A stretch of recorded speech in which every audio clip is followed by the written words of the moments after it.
It's a pleasure to be here and talk about something I really care about. I started this journey around 1999, as an interested citizen and skeptical of climate change. But I said, well, So I started reading about it. And after a couple of years, I said, there might be something there. I'm not really sold on it. And after a while, I said, no, there really might be something there. And that's the beginning of the end. So I was a very happy researcher at Stanford, and people at Berkeley Lab, they wanted me to be director of Berkeley. I said no twice. No, I'm not interested. And let me tell you, you have to say no 3 times. It's in the Bible. And finally, the then director said, look, if there's a 5% chance you're going to take the job, come. And otherwise, don't waste our time. You don't want to waste your time. So I thought, I'm here going around giving talks on climate change. And Berkeley Lab, those of you who don't know, it's just adjacent to the University of California, Berkeley, not to be confused with Lawrence Livermore Lab. And when I was a student at Berkeley, I was also an employee of Berkeley Lab as a graduate student and postdoc. And it's a very distinguished laboratory. 15 people who work there got Nobel Prizes. But that's the least impressive. The most impressive, about 36 young scientists who were trained there went on to get Nobel Prizes. Okay? Harvard has a similar record, University of Chicago, not Berkeley, not many other places. So I said, if I could join that lab and get people interested in the science and engineering that could help with climate change and technical solutions, not political solutions, it would be worth it. So, as I said, that's the beginning of the end. So now I'm going to talk about something I care about. I was going to step down after that, and you don't want to hear this. So anyway, I'm not a politician. I didn't know President Obama. I never campaigned for anyone in my life. And in the 3rd week in November, I get this strange phone call. President-elect would like to talk to you about an important job. I'm not sure I want to talk. I'm not looking for a government job. How important? Secretary of Energy? Okay.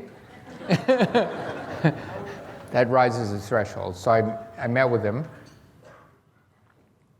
I'm 20 minutes into my talk, and meet him in the 15th floor of a Chicago building. It's warm. It's okay, he's from Hawaii, so I take off my jacket, I take off my tie. He comes up to me and says, everybody's telling you should be the new Secretary of Energy. And I say, who are these future former friends of mine? He doesn't like some of my jokes, he likes some the other. Anyway, so after an hour just one-on-one, I call my wife and say, if this man asks me to be Secretary of Energy, I will say yes. I was that impressed with this guy. And he asked me a week later, week and a half, and I said yes. And again, that's my ruling. Okay, so let me talk about why I was motivated to do this. I'm going to talk about climate change. This is data you might know of, but we're going to talk about carbon dioxide. I'm just going to start the clock at, some arbitrary date. We'll call it 1 AD, and go forward 2,000 years, and that's the carbon dioxide level, and this little arrow is where we are now. And you could say, is this a coincidence? Is this something that, carbon dioxide has gone up and down over 1 million years, actually hundreds of million years, and it's very correlated with temperature. So what's different about this time? Why isn't it the same? And I have to say that there is a smoking gun. Because if you look at the carbon dioxide levels of carbon-14, which is made in the upper atmosphere with cosmic rays, and it goes down to the biosphere. It's carbon-14 is in all of us, and it's radioactive dating. And when you die, and it's been rumored we'll have that. Imagine you go in a coffin, and you're very isolated from the rest of the biosphere. The carbon-14 in your body will decay with a half-life of 5,700 years. So after tens of thousands or a million years, you have no more carbon-14 in you. It's all decayed to nitrogen. They exhume you and all your friends, me included. And they put us in a fossil fuel plant and they burn you for electricity. We have no more carbon-14. And if that is a lot of carbon, the ratio of carbon-14 to carbon-12 gets diluted. It quantitatively agrees with the amount of fossil fuel we put in. Now think about that. If your natural cycles of trees and oceans, most of the cycling times of that are less than the carbon-14 lifetime. So you reach steady state. So it had to be sequestered for tens of thousands of years, maybe a million years, okay? Fossil fuel does that. Trees don't do that. A lot of the ocean doesn't do that. So I consider this the smoking gun, that this time it's different. It's not biosphere circulation. All right. You can ask other questions. Are the glaciers melting? Is the sea level rising? The short answer is yes, but I'm going to give you a history lesson, not a climate prediction. So let's go back. On the right-hand side is time 0, where we are today, and you go backward, and you see the temperature on the right-hand side in black going up and down like a yo-yo.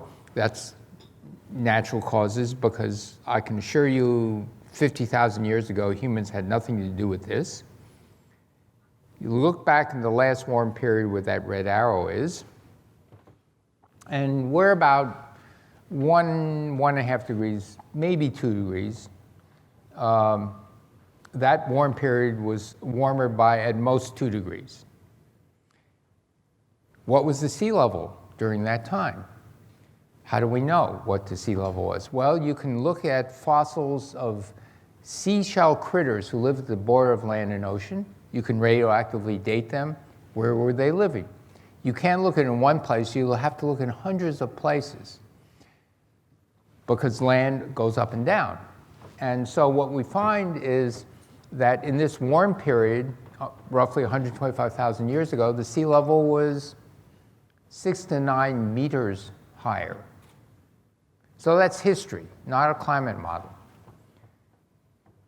The other scary thing is that if you look at where we are in carbon dioxide levels today versus the prehistoric record, geological record, we have to go back 3-4 million years ago. And at that point, we're 3 degrees warmer. Okay, so this is why there's some concern. And in the sea level rise, 20 years ago, 10 years ago, we thought it would take thousands of years for the glaciers to melt. And then with satellite measurements of Antarctica and Greenland, all bets are off, because now the estimates are being rushed forward. Maybe half to 3/4 of that 6 meters higher will occur in a couple hundred years. Not to worry, if you have beachfront property, that's not to worry. But 10% of the world's population lives within 6 meters of sea level. All right. There's other things that people have noticed. There's increased droughts. Water aquifers are depleted in many parts of the world, including the United States, especially in the Midwest and California. Forest fires, all this stuff. And so these are the water stress areas in the world, and the United States lights up. All right, so if there's water stress and a failure of agriculture, borderline countries fail. And when borderline countries fail, they get desperate.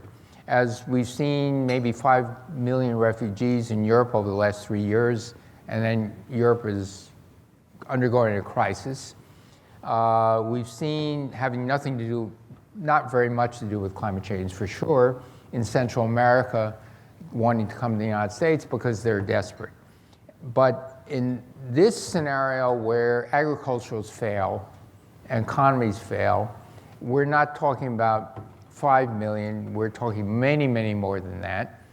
When I was Secretary of Energy, I was talking to some Indian ministers who, it wasn't a debate whether climate change was happening, but they were worried about Bangladesh because it's 140 million people, very low-lying thing. They could either go to the mountains, but there was nothing, there's only poverty there. So the Indian ministers felt they would go over the border. Largely Hindu country, largely Muslim country, very, very poor, and they were desperate. What are we going to do? Do we shoot them at the border? We can't do that. Okay? So even in 2009 to 2013, there was this concern about what would happen to political stability. All right? So this red line is the line that we need to keep below 1.5 to 2 degrees. And this is, the black line is where we are in cumulative carbon emissions. Why cumulative? If you stop dumping sulfur dioxide, nitrogen oxide into the atmosphere, the lakes will clean up. The acid rain goes away in 20 years. What about the carbon dioxide? Well, half of it gets absorbed very, very quickly by land, more plant growth, the oceans, and the other half kind of circulates back and forth, and we don't know exactly how long it is, but the best scientific estimate is 10,000 years. So we're not worried about 2100, we're worried about 100 AD, which is a different dimension.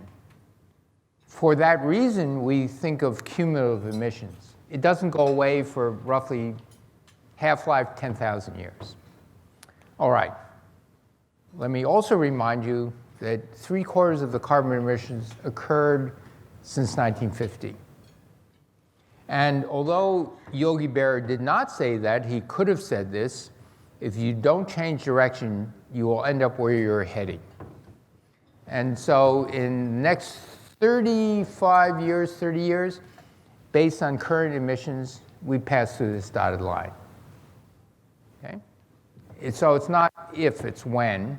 And then how much past the dotted line, we don't know. So that's not good. That's the bad news. So let me tell you a little good news. It's kind of like this joke. It's probably in politics, but I'll say it anyway. O.J. Simpson's on trial. His lawyer goes up to O.J. and says, "We got the DNA tests. It's not good news. There's good news and bad news." So O.J. says, the lawyer says, "What do you want to hear first? Tell me the bad news." "Your blood tests are in, your DNA is everywhere." "Oh, that's bad. What's the good news? You have low cholesterol." So anyway, here's the good news. We can do something about it, and there's technologies that can do something about it. So if you look at this graph from IPCC, the orange at the bottom, or whatever it is, yellow, I don't know what it is CO2 emissions. But I want you to pay particular attention to CO2 from forestry, agriculture, methane, of which more than half is due to garbage dumps and agriculture, and N2O, which is due almost exclusively to fertilizer runoff. So if you look at that, there's more greenhouse gas emissions from agriculture and land use and forestry than there is from electricity generation in the world. So I wanted to draw your attention to this. And we've actually geoengineered the world in ways that it's hard to believe. Half of the habitable land in the world is used for agriculture and grazing, okay? And so let me give you examples of geoengineering. it's a quiz. I'm a professor. And the quiz is, can you pick out the native corn from the corn we eat? That's the wild corn. It's unrecognizable from the stuff we eat. Let's go to animals. Beef cattle, pigs, broiler chickens. The full circle is the natural lifetime of these animals, and the little red thing is the time when they're slaughtered. Broiler chickens, it's 40 days from hatching when they're slaughtered. Beef cattle, it's only 1.5 to 2 years before they're slaughtered. Pigs, roughly 24 weeks. And by the time they're 24 weeks, they're 280 pounds. Okay? So this livestock has been bred to grow very, very efficiently, very rapidly, in a small fraction of their natural cycle. Not only that, if you think about all the animals we breed and eat, and us, and you ask the question, think of all the mammal biomass of the world, humans and the animals we eat, and the rest of it, the mice, the rats, the lions and tigers and bears and deer, whatever. What's the fraction of humans and animals we eat to the rest? We're 96% of mammal biomass. Okay? We've reshaped the world completely. In the amount of land we've put under agricultural production, half of it, and the whole mammal world. All right. These aren't mammals. I guess they're mammals. Turkey's close enough. Slaughtered, the Safeway turkey 3.5 months after they're born. But they're not like the usual birds.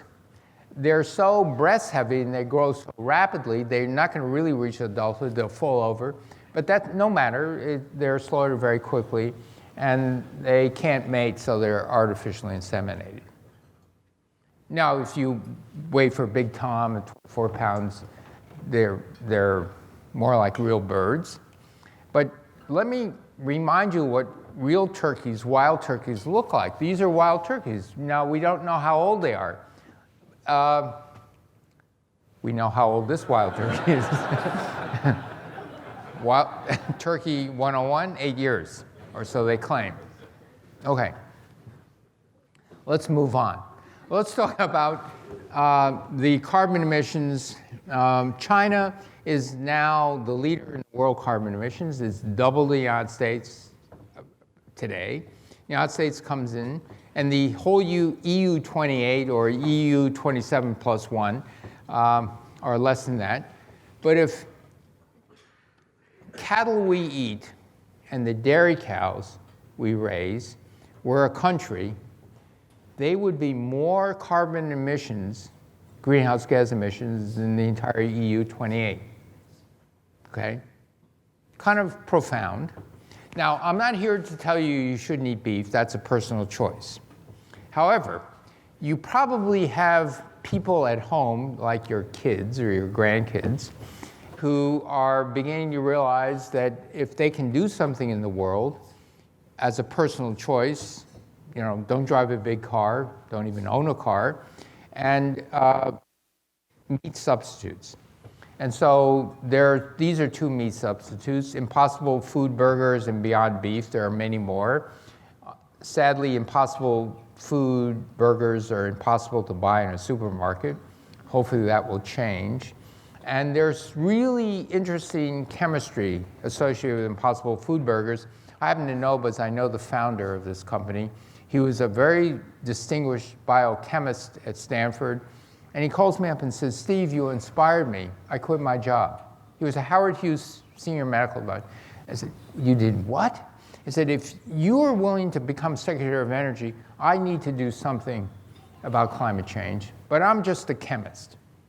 So I'm going to make a vegetable product that could be substituted for beef." And so in the flavorings of the chemistry for beef, he found that the blood taste actually comes from the molecule for blood, hemoglobin. So he looked at various varieties of hemoglobin and found remarkably that hemoglobin from soy is pretty good. But he couldn't get enough hemoglobin from the soy roots, so he finally gave up the ghost and said, we're going to genetically engineer yeast to grow hemoglobin, fake hemoglobin, to give you the blood taste. And then they did a little taste testing with soy hemoglobin, this hemoglobin, that hemoglobin, and found that the people actually liked the vegetable form of hemoglobin better than the beef form. I did not ask him if he did taste testing with human hemoglobin. Don't want to go there. But anyway, it's not bad. They're still working out. It's improving. Let's talk about fish. This, on the left-hand side, is global wild salmon catches, and it's going down, down, down. And most of the fish the humans eat today around the world are farmed. They're not wild caught. You can tell because if you go to Safeway or Whole Foods or wherever you shop, the wild catch salmon is like 3 times more expensive than the Costco salmon. It actually tastes better too, but never mind that. So then the question is, can you feed a growing population? And this is maybe creepy for some people, but it's okay for me. They put 2 genes in salmon that were salmon genes. One gene was from Pacific Chinook salmon, and another from ocean pouch, not exactly a salmon. So these are 2 salmon. One of them is the kind of wildish sort of, or farm salmon. The other bigger fish, like 3 or 4 times bigger, is this other salmon. Now, it took 19, maybe 20 years to get FDA approval. And the deal was, there's no way these salmons get exposed to a lake, a river, or the ocean.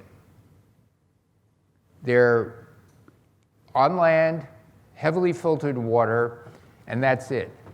And yet, this company feels, Aqua Advantage, thinks that even despite that, it's a way of getting more meat on the table for the same amount of feed. Now, for America, we can afford Atlantic cod or whatever. But for a growing world population, this is an issue. Let me also tell you about some exciting things. There's a company in the Bay Area that called Pivot Bio, and they've figured out how to get microbes that they put onto the seeds of corn, and the microbes enter into a symbiotic relationship with the corn so that it was imitating legumes, which actually fix nitrogen. And so all of a sudden, the corn is making its own fertilizer with the microbes. And with fertilizers like 2% of energy in the world. And when farmers over-fertilize, the fertilizer runs off and makes the N2O. So agriculture, because of the energy cost of fertilizer plus the nitrous oxide, is a big greenhouse gas emissions. So if you can get plants that self-fertilize, it's a very big deal. So this is now out there commercially. The company is trying to get farmers who really believe in this, and so we're in the second year of not testing, but commercial production. So that's also kind of cool. Now I want to switch gears, and as a quote when I was Secretary of Energy even before, that I'm quite fond of, it was said by the former Saudi oil minister, Sheikh Yamani, and he said, the Stone Age came to an end, not for lack of stones, and the oil age will end not for the lack of oil. That's not why he's the former Saudi minister.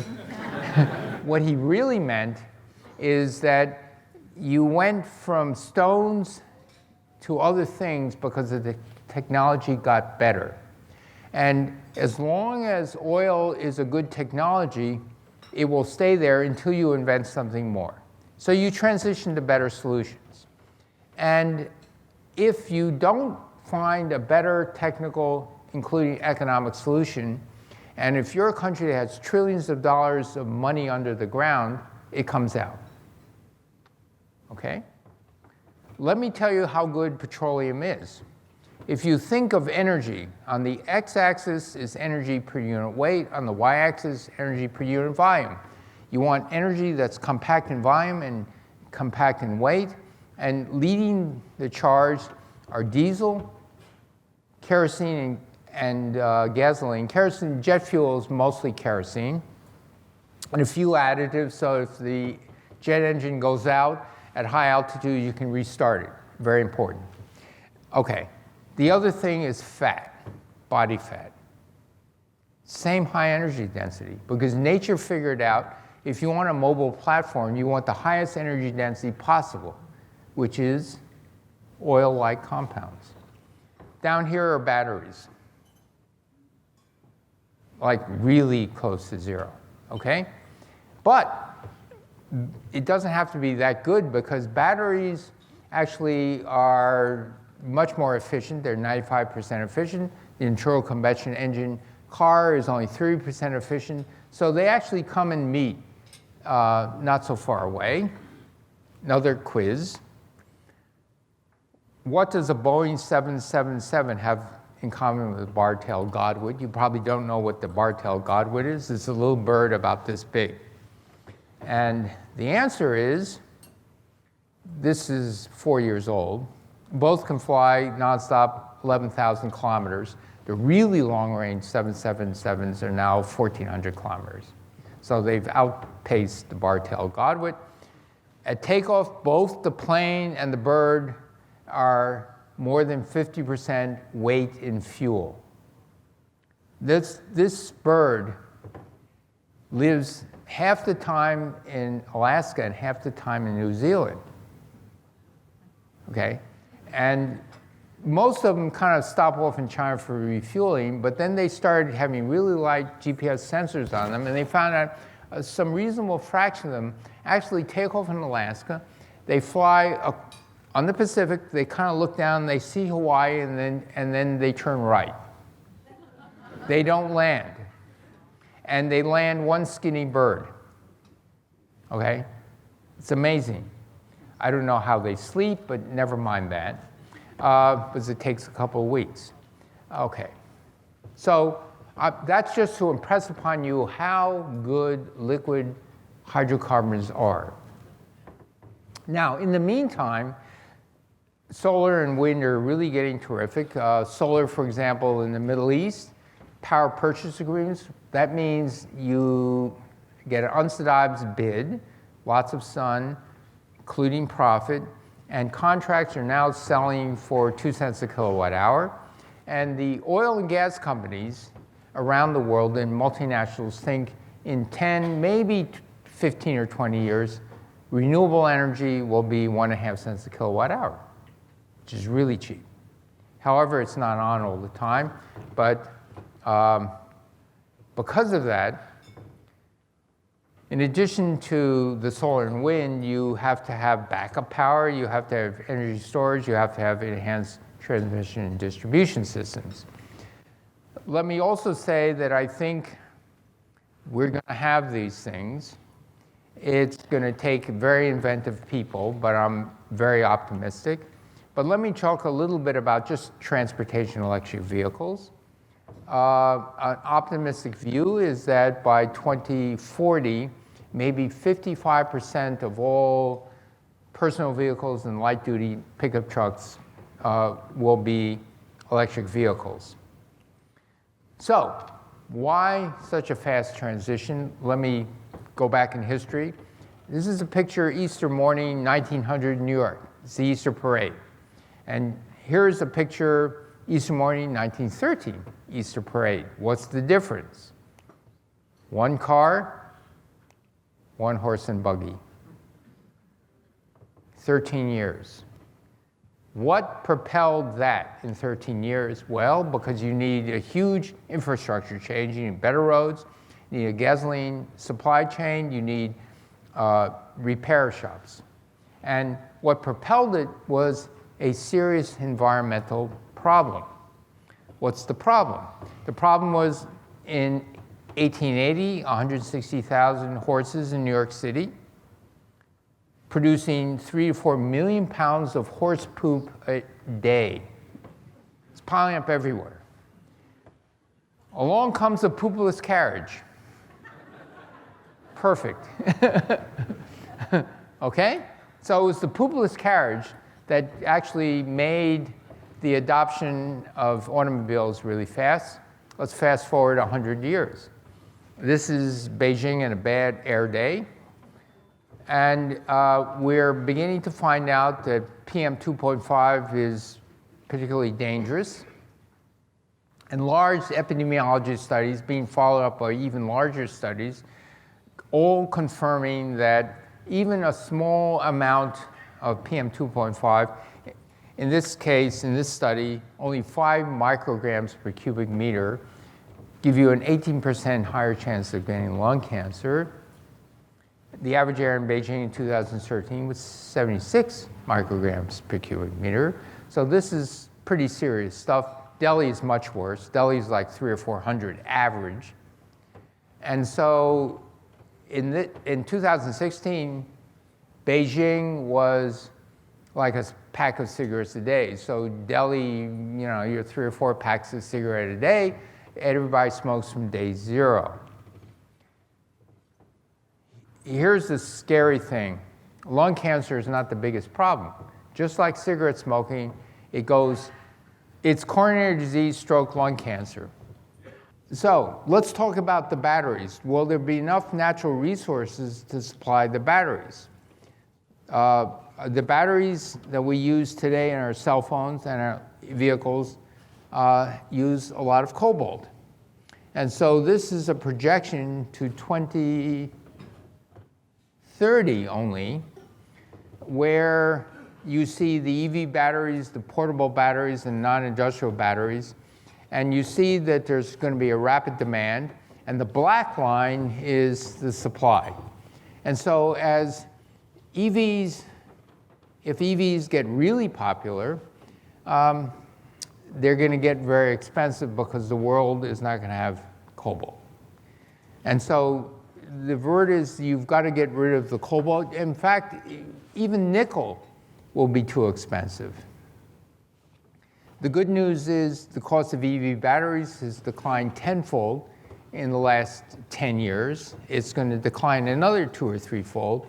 And the energy density is going to go up to here.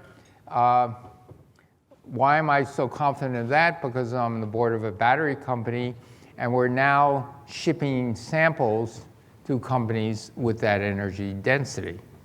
So it's not a laboratory thing, it's a production thing. And so that's very good. And so the energy density will double. The price, I think, will go down at least another 2-fold. All good news. Let's talk about the natural resources. Right now, today's batteries, let's say the Tesla, the materials are about 30% of the cost of manufacturing. Will we run out of lithium and will we run out of cobalt? The answer to cobalt is yes. And so in order to get the price down, continue to drop down, you need to think about lithium supplies. This is a projection to 2030 and what's going to go on. So it's personal research that I've publishing. We've just submitted the paper with Chung Lu, who's now an assistant professor at the University of Chicago, with Yi Shui, who's a professor at Stanford with me. And so we've just submitted this paper where we're showing that you can extract lithium from seawater, hopefully economically. The cost of electricity is about 50 cents, the cost of lit per kilogram. The cost of lithium is about $10 to $15. And seawater, there's 5,000 times more lithium than in brines and ores. So this is good. So maybe this is under control, and we're working on making sure that this process cannot be poisoned and can go many, many cycles. All right? What about the cobalt? Cobalt, anticipating success 20 years from today, you can't use cobalt or nickel. And so the important target or wish list is you have lithium, which I think is solved, with sulfur. And there are eyeballs with sulfur, because you got to get the sulfur out of fuels for low sulfur fuels. So piles and pounds of sulfur are building up all over the world. I advise Royal Dutch Shell, and they're trying to get rid of their sulfur. They stick 40% of their tar they make for roads are sulfur, because it's filler and it's free. Okay? So if you can make a battery of lithium metal and sulfur, you're good. But the trouble is, in the sulfur lithium, if you want to charge the battery, which means you got to get lithium back to the anode positive side, some of the sulfur comes along with it, and it poisons the battery, and it gobbles up the lithium. And so the issue then becomes very clear. If you want sulfur for scale, you got to get a better separator that separates the sulfur from the lithium as it comes over. And so we're working on it. I'm very, very optimistic. And this is a separator. I'm not going to show you the real data of the batteries, but we've got 1,000 cycles of lithium sulfur metal, but it decreases its capacity by about 50%. We got to get it to only 20%. And if we can do that, this has hope, okay? The batteries get cheaper and cheaper. Electrochemistry, I'm not going to go into this. This is electricity to make chemicals. And I know you're not mostly a technical audience, but so here's the deal. You're mostly engineers, right? Anyone an engineer here? Yes.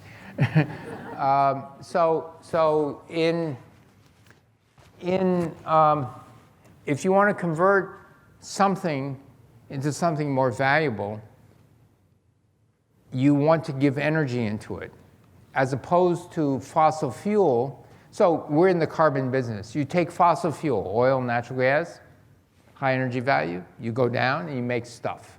You make power, you make plastics, you make everything. If you start at the bottom, carbon dioxide, really stable. In order to get carbon dioxide or water up the chain, you got to give it energy. And so you need cheap energy in order to go uphill, in order to take advantage of the fact that you're going downhill the other way. And so the great thing about this is, with really cheap electricity, you begin to think about going uphill. That's the only takeaway message. In terms of splitting water, if it costs 4 or 5 cents a kilowatt hour, it's impossible. The amount of energy costs more than the hydrogen you want to make. At 1.5 cents a kilowatt hour, it's less than half the energy. Good deal. So then you begin to think of electrochemistry only because electricity is becoming cheap. You may not know, but let me remind you that virtually all chemicals in the world are made by thermochemistry, not electricity. Chlorine's made by electricity, aluminum's made by electricity, that's it. It's all thermochemistry, because electricity was too expensive. So when electricity becomes cheap, there's hope. All right, so what's the deal? What is the dream? You take carbon dioxide and water, you pour it in energy in various mechanisms, thermochemical, electrochemical, we don't really care. You make hydrogen, you make CO, you make oxygen. And in the end, you want to make liquid, remember the bar-tail Godwit and automobiles and airplanes, especially airplanes. You need liquid hydrocarbons. So how much does it cost to ship oil and store crude oil and halfway around the world and store it? And the answer is, if you amortize that over the cost of the transportation and storage, it's 2 cents a gallon of gasoline. Slow tankers are nearly free. So these super tankers are really an intercontinental transmission line. All right. I'm nearing the end, but I'm here to talk about climate change, but really writ large sustainability, water, agriculture, climate, energy. And in order to live a really sustainable world, The world population just can't increase forever. Okay. However, if you think about it, increased economic prosperity and global competitiveness, you ask any economist and any politician, they actually say we need more young people to have a smaller aging population. And they're so alarmed when the population in, let's say, the Midwest is declining because the economic competitiveness is growing smaller. How do you preserve the economic vitality? All right, so let me step back and say this is known as a Ponzi scheme. You have more people that you shall sell shares to, and it's okay. Okay, so let me tell you some good news. It turns out, and there is, in the red is India, in the green is Mexico, and in the yellow is Germany. And on the x-axis is national income, GDP per average person. And on the y-axis is the fertility rate. What does that mean? It means, on average, for every woman in that country, 2.1 is break even. You think 2 is break even, but there's mortality, so 2.1 turns out to be break even. And here's the amazing thing. India is not rich. Its mean GDP at this time, 2018, was $3,800 a year. And yet the fertility rate is very close to break even. Okay? We know in OECD countries, in the United States, and people like that, it's very negative. The United States is not quite negative because we have a large immigrant population. But the thing is going on is that we have a natural birth control. We can speculate as to what it was due to, but it's certainly due to women's education. It's certainly due to the lights are on at night. There's late night TV. There are other things to do. That seems to help. And of course, you know, when you get wealthy, you're thinking, oh my gosh, I have to pay my kids to go to college. And then even after college, they'll hang around. So whatever, I don't care. But it's happening in poor countries as well. So this is a natural thing. However, think about this. This is natural birth control. This is good, okay? So point number 1, how do you increase prosperity with declining populations? Japan is going to face this. Their replacement is like 1.2, really strongly negative. And so how do you have a declining population as you get older and you only have one kid and that kid is halfway around the world, and who's going to take care of me? And oh, by the way, who's going to help me get out of bed? Who's going to help me wash? All this other stuff. And so we have the means, maybe, human-assisted robots to help you get out of bed. It's like, you know, autonomous driving, that's not going to actually decrease the carbon footprint, but it means that as you get older, you will still have your mobility. Okay? So if you have human-assisted robots, they can help you take care of your parents because you don't have the physical strength to do this. This is a good thing. So we've got to figure this out. And we've got to start thinking about it. But the other thing is that we need a different measure of wealth. Because if you use just GDP, GDP is measured and how much you produce, which requires you consume it. 1 car per family is not enough. 2 cars per family is not enough. 1 car per adult, you begin to saturate, which happens to be the US norm of 1 car per adult if you include all the pickup trucks and everything. So the consumption of stuff is not going to be good because it gets you on this, continues the Ponzi scheme. I would say that a better definition of wealth would be quality of your health, especially in old age. education, including after K through 12 and maybe college. You actually have to continue education as the world turns and technology transfers. Stress level. You're worried about your kids. Are they going to be shot in school? Is my neighborhood safe? Connections to family and friends. So you need more than just GDP stuff to measure wealth. As long as you use wealth, everybody gears, and all the politicians will say, more stuff. And this is not tenable. So let me close by telling you something remarkable that happened in the last 20 plus years. This last year's Nobel Prize to physicists, 2 of them out of the 3, were for their discovery of so-called exoplanets, planets beyond our solar system. And the latest estimate from the serious literature is there may be in our own galaxy 10 billion Earth-like planets. Earth-like means there's liquid water, not too heavy gravity, so it's not oppressive atmosphere, not too light a gravity, so you won't have any atmosphere. Mars is too light a gravity. That's a lot, 10 billion planets. So this is great. That's our Milky Way. You know, we're here. This is taken with a wide-angle lens. And suppose, if you look at the probability, you maybe want to go 1/5 of the radius of the galaxy to find another Earth-like planet to colonize after we've trashed our planet. Okay? So let me remind you how you get out of the solar system. It's not by rocket fuel. You actually go by nearby planets, and the satellite goes in and whips around the planet, but because the planet is moving, it gives you a little boost. So you get boost, boost, boost.